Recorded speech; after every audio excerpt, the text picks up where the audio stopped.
And so it was that Martin Scott-Tumbling set off on the first of his lonely travels, away from the comfort of Surbiton and north to pastures new, to follow his wandering dream.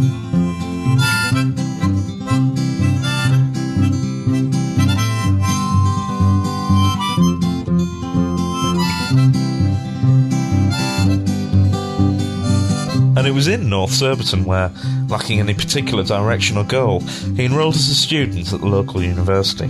He immediately showed flair and promise, painting wild abstract canvases, vivid explosions of colour and contrast, an outpouring of his frustrations and dreams through art. His tutor Stephen Ebbers remembers. Oh, brilliant. Quite tremendous work, really quite ahead of his time as far as abstracts were concerned. I mean, I hasten to use the word genius, but Martin showed real promise as an artist. Now, if only he'd actually enrolled as an art student, then he'd have been made up for life, but I taught him maths, and quite honestly, he was bloody terrible at that. Racked with defeat, Martin avoided contact with all but a few close friends and retreated to the solitude of his halls of residence, where, to pass the time, he began to compose songs. Hesitantly at first, a word here, a line there, a semi-quaver in the morning, a couple of treble clefs before lights out.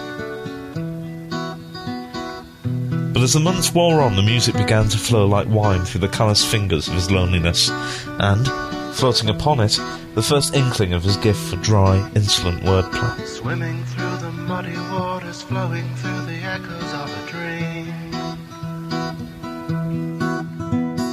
Drowning in the dark and lonely corridors of foolish academe.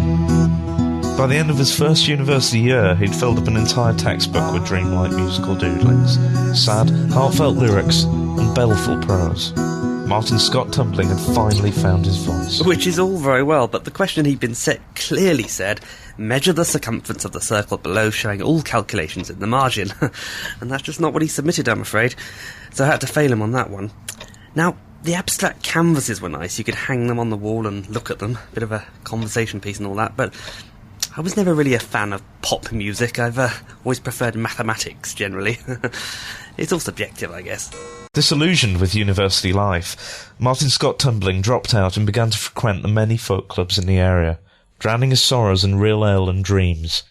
On one such occasion, legend has it, an acquaintance urged him to stop feeling sorry for himself and do something about it. I said to him, "Come on, Martin, don't just lie there. What have you got to lose?" It was just the encouragement Martin needed to turn his dreams into a reality. Downing the last drops of his ale, he seized the moment and stood boldly, guitar in hand, onto the stage. Now, if only he'd waited for the previous act to finish first, then the audience that night could well have been witnesses to the debut performance of one of the greatest singer-songwriters of our generation. Instead, they were witnesses to a drunken student attempting to sing underneath the arches while being hit very hard in the face with a ukulele. It seemed that, for a while yet at least, the world wasn't quite ready for Martin Scott-Tumbling. Woke up in the days I was feeling low. My head was bleeding, where to go but down. Having one of those days where I needed to know the life I'm leading. I guess I'll hit the town. Cry, do you cry for all your broken dreams? Higher, higher than the tallest mountain. Maybe we can climb together, maybe we can touch the sky.